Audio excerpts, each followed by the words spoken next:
Halo semuanya, selamat datang di segmen analisa. Kembali kita update terkait dengan kasus Subang, di mana kita ketahui berkas yang telah diserahkan oleh Polda Jawa Barat itu sudah diterima oleh Kejati Jawa Barat, Kejaksaan Tinggi, dan dalam waktu yang tidak lama lagi kita akan mengetahui apakah semuanya sudah siap untuk disidangkan. Nah, sembari menanti persidangan ini, ada satu pertanyaan yang mungkin harus kita diskusikan bersama tentang 3 tersangka. Mimin, Abi, dan juga Arigi. Apa yang menyebabkan mereka sebegitu luar biasanya belum dilakukan penahanan? Padahal kalau kita bahas dari banyak kasus, misalnya yang terbaru, aku sudah ngebuat video, di video sebelumnya ada seorang kakek asal Sulawesi yang harus ditahan dan sudah ada surat penahanan dari Kejaksaan Tinggi setempat karena kan beliau itu diduga melakukan pencurian pasir. Padahal usianya sudah sangat sepuh, kemudian juga tidak bisa mendengar, terus juga ada fisik yang tidak sempurna, tapi tetap dari Kejaksaan Tinggi setempat sudah mengeluarkan surat penahanan. Tetapi berbeda cerita dengan kasus di Subang ini. Mimin, Abi, dan Arigi yang pasalnya adalah dikenakan mereka 340, pembunuhan berencana, hukumannya maksimal adalah mati, terus juga sudah ada penetapan dari sidang pra-peradilan kemarin yang memutuskan bahwa Polda Jawa Barat tidak salah menetapkan mereka sebagai tersangka, tapi sampai sekarang masih belum dilakukan penahanan. Ini kan sangat unik sekali, rasanya itu kayak mencederai keadilan di masyarakat.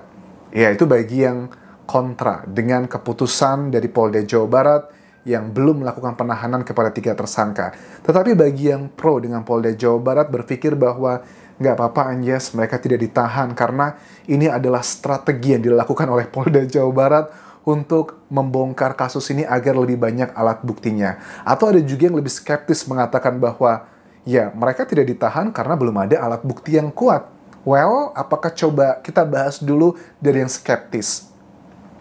Yang skeptis mengatakan tidak ada alat bukti yang kuat. Alat bukti apa sajakah itu? Keterangan saksi, keterangan ahli, keterangan terdakwa, petunjuk, dan juga surat. Tanpa membahas satu persatu pun, sudah ada putusan dari sidang pra-peradilan kemarin yang mengatakan bahwa semuanya sudah aman-aman saja, mereka sudah benar menjadi tersangka. Kan ini membuat kita semakin aneh gitu, apalagi juga beberapa statement dari beberapa orang ya, terutama orang-orang yang aku lihat cukup memberikan sumber-sumber yang terpercaya selama aku mengawal kasus Subang ini, juga mereka-mereka agak sedikit kayak putus asa gitu loh. Aku sempat ngobrol dengan beberapa kategori sumber istimewa. Sumber istimewa itu adalah istilah yang dipakai biasanya dalam dunia jurnalis, tapi aku bukan jurnalis ya, aku hanya ya ikut-ikut aja gitu ya, istilah yang dipakai biasanya untuk menyembunyikan yang namanya identitas. Nah, beberapa sumber ini bilang bahwa saya tuh juga aneh Anjas, kenapa kok kasus ini nggak ada penetapan, sudah ada penetapan tersangka, tapi tidak dilakukan penahanan. Ada dugaan bahwa apa jangan-jangan ini kayak sedang tebang pilih. Maksudnya gimana? Karena ada dugaan obstruction of justice, ada dugaan beberapa atau mungkin belasan atau bahkan puluhan oknum dari anggota polisi yang terlibat dalam kasus ini. Kalau keterangan dari Kabid Humas Polda Jawa Barat, Kombes Pol Ibrahim Tompo mengatakan sudah ada 3 anggota polisi yang pangkatnya Ibda, terus juga yang Bribka, yang dikatakan berperan dalam kasus ini, tapi peranannya adalah sebagai kayak menghilangkan barang bukti, bukan berperan langsung ke dalam peristiwa pidananya. Nah, sampai sekarang sih kalau aku lihat dari keterangan misalnya Purnawirawan Edi ya, yang dulu juga menangani kasus ini, tapi sekarang beliau sudah pensiun, bahwa memang ada dugaan ke arah sana. Dikatakan bahwa ini cuma masalah kode etik aja. Pak Edi pun juga mengatakan bahwa saya membongkar kasus ini nggak pengen cari muka atau pengen naik jabatan, karena udah nggak bisa juga kan ya. Tetapi saya hanya ingin menyelamatkan kayak citra kepolisian. Karena kan kepolisian itu, Polri itu nggak cuman 1-2 orang, tapi ada lebih dari 400.000 orang kan di Indonesia. Ya kalau ada 1-2 orang yang nggak benar, bukan berarti semuanya nggak benar. Itu adalah rasa kayak cinta, pengen dibuka semuanya. Dari keterangan Purnawirawan tersebut, dengan keterangan dari Polda Jawa Barat yang disampaikan Kabid Humas, ataupun juga dari Dirkrimumnya, Direskrimumnya, itu semua ada persamaan teman-teman. Sampai sekarang aku lihat mereka semua tuh masih yakin bahwa obstruction of justice itu adalah masalah hanya kode etik aja, bukan berhubungan dengan pidana. Kode etik itu masuknya adalah misalnya mereka melakukan kesalahan dalam SOP, mereka melakukan kelalaian-kelalaian aja. Ya, agak sulit sih sebenarnya dipercaya ya, tapi ya kalau memang sampai ke arahnya situ ya I don't know. Tapi kalau dibilang ini pidana menghilangkan barang bukti itu bisa kena hukuman 5 tahun penjara, dan di aturannya, setahu aku, Kapolri pernah bilang bahwa kalau seorang anggota polisi terkena pidana yang hukumannya di atas berapa 2 tahun ya, itu sudah otomatis mereka tidak lagi menjadi anggota polisi atau di PTDH kan, pemberhentian dengan tidak hormat. Nah, ada yang menilai bahwa kenapa 3 tersangka ini masih belum dilakukan penahanan, karena dugaannya kalau semuanya ditahan nanti bakal banyak anggota oknum yang terkena nggak cuma kode etik, tetapi terkena adalah masalah pidananya. Ini kayaknya kesannya mau diselamatkan. Kesannya seperti itu. Terlepas ini benar atau tidak ya kita lihat nanti. Karena memang kecenderungan dari beberapa orang yang aku ajak ngobrol ini ada ke arah sana, kayaknya ketakutan gitu teman-teman. Nah, terus juga jujur aku pernah mendengar ya ada rekaman dari salah satu anggota oknum polisi ini yang dia ini ngobrol dengan seseorang. Seseorang ini adalah masih berhubungan dengan kasus ini, ada hubungan keluarga juga. Dia berusaha menunjukkan rekaman bahwa sebenarnya ada apa sih ini, katanya. Kok saya kebawa-bawa juga, kan saya tidak ada hubungan sama kasus ini. Kesannya adalah dari rekaman tersebut dia ingin menunjukkan bahwa si oknum tersebut tidak tahu apa-apa, dia hanya membantu sang anggota keluarganya aja. Yang ditampilkan adalah seperti itu. Yang diajak ngomong tersebut mengatakan salah satu kata-katanya, aku sering gini, liar katanya, saya liar nggak mau lihat lagi katanya.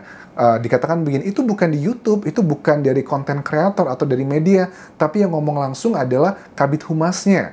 Kabid Humasnya, Kombes Pol Ibrahim Tompo bilang bahwa ada 3 anggota polisi, yang satu adalah Ibda, 2 adalah Bribka, yang terlibat menghilangkan barang bukti. Bukan lagi dugaan, yang ngomong itu katanya langsung dari Kabid Humasnya gitu. Terus ya dikatakan sama anggota keluarga tersebut, udahlah liar, saya udah nggak pernah lagi lihat YouTube atau TV yang terkait dengan kasus Subang, karena di framing saya ngomong ini, di framing saya ngomong itu, di framing. Mungkin kalian sudah ngerti ini ke arah mana. Tetapi kan jujur aja dari anggota oknum tersebut kan ya agak sulit kalau dikatakan dia tidak terlibat secara banyak hal, karena kan saat itu dia bertugas bukan sebagai penyidik. Dia memang anggota kepolisian, tetapi tugasnya dia itu di bagian yang lain, bukan penyidik di kasus ini. Apa yang dia lakukan, karena dia itu ada beberapa kali di peristiwa, di isu-isu yang dugaannya adalah bagian-bagian menghilangkan barang bukti. Nah, ini juga yang membuat kita bertanya-tanya mengenai 2 DNA asing. Dr. Hastri yang membantu kasus ini untuk bagian forensik, karena kan beliau datang 40 hari setelah kejadian, itu pun juga menemukan 2 DNA asing. Sekali lagi, 2 DNA asing itu berasal dari 2 lokasi yang berbeda. Pertama dari bagasi mobil Alphard, yang kedua berasal dari sebuah karpet yang ada di lokasi TKP. Semuanya sama-sama dari noda merah. Dan itu adalah tidak terdapat noda merah di salah satu saksi. Noda merah tersebut bukan dari mereka, tetapi yang di karpet tersebut noda merahnya bercampur antara miliknya Ibu Tuti dengan noda merah asing tersebut. Nah, apakah ini sebuah kebetulan? Walaupun mungkin diambilnya adalah 40 hari setelah kejadian, tapi siapa sih orang yang iseng datang masuk ke lokasi TKP, kemudian saya mungkin melukai tangan saya gini, langsung saya taruh di situ, tujuannya buat apa?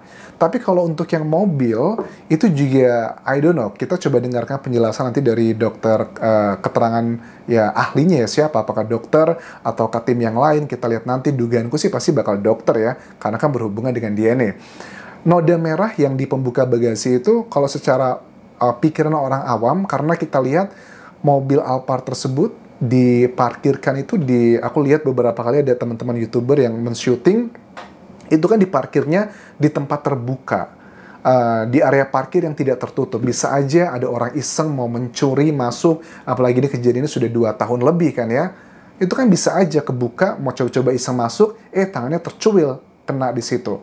Ya, waktu setelah 40 hari sih kan, karena dugaanku ini adalah data yang keluarnya menurut aku setelah Dr. Hastri menangani kasus ini. Makanya kapan diambilnya ini ini yang menjadi salah satu penentu apakah ini berhubungan atau tidak. Apa jangan-jangan ini sengaja yang dilakukan oleh oknum-oknum untuk mengaburkan, membuat bingung. Kalau tidak bisa diyakinkan, ya sudah dibingungkan aja. Itu yang terjadi seperti di kasus ini.